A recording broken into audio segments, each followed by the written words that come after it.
Hello student, this question is from the wave optics and the question asked in JEE 2024 in JEE advanced paper.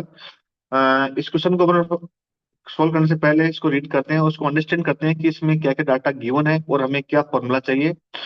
तो देखिए, question given है कि a source of sound his frequency 240 hertz. तो यहाँ पर source of जो sound है उसकी जो फ्रिक्वेंसी है, जिसको अपन एफ नोट लिखते हैं, वो हमारे पास में 240 हर्ट्ज है। Okay, when the observer and the source move towards each other at a speed of the v with respect to the ground as shown in the case one. तो case one के अंदर ये each other मतलब एक दूसरे की तरफ move कर रहे हैं। The observer measures the frequency of sound to be 288। तो ऑब्जर्वर ने जो फ्रिक्वेंसी मेजर की वो एफ डैश मान लेते हैं, जो 288 हर्ट्ज है। तो फर्स्ट केस के अंदर तो ये हुआ। Okay, however when the observer and the source move away from each other at the same speed v with respect to the each other with respect to the ground, the observer measure the frequency to be N hertz. तो उसके बाद में यदि away जा रहे हैं, तो second case आपको सोन किया गया है, तो उसमें अपन एन हर्ट्ज है। तो what is the value of the N. तो सबसे पहले अपन फर्स्ट केस करते हैं।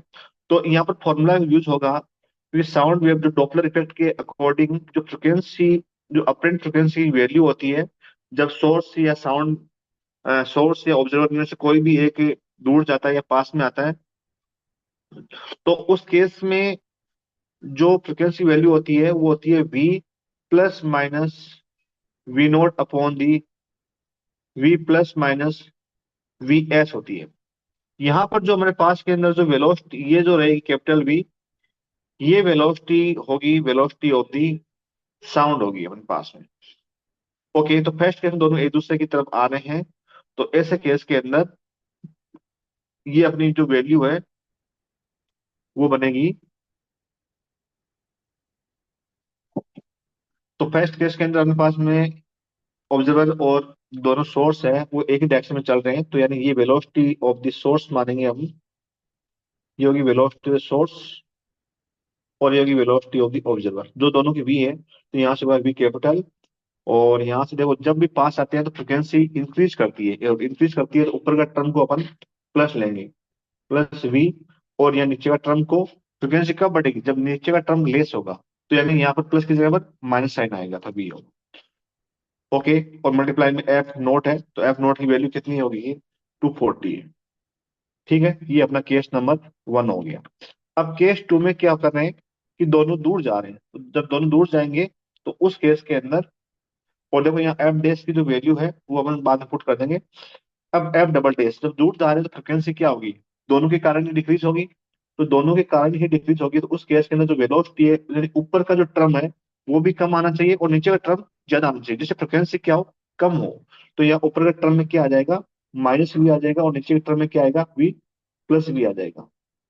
ओके, तो अब यहाँ पर अपन देख पा रहे हैं कि दोनों को यहाँ पर मल्टीप्लाई कर देते हैं इनको। दोनों को मल्टीप्लाई करने पर F dash F double dash equal to the, और यहाँ पर जैसे इन दोनों को मल्टीप्लाई करते हैं तो ये होगा एफ नोट का स्क्वायर। तो यहाँ पर एफ डैश की वैल्यू गिवन है आपको, और वो एफ डैश की वैल्यू कितनी है, 288। 288 में गिवन है, और एफ डबल डैश फाइंड करना है, और एफ नोट की जो वैल्यू है, एफ नोट की वैल्यू 240 है। तो 240 स्क्वायर। सोल्व करिए इसको।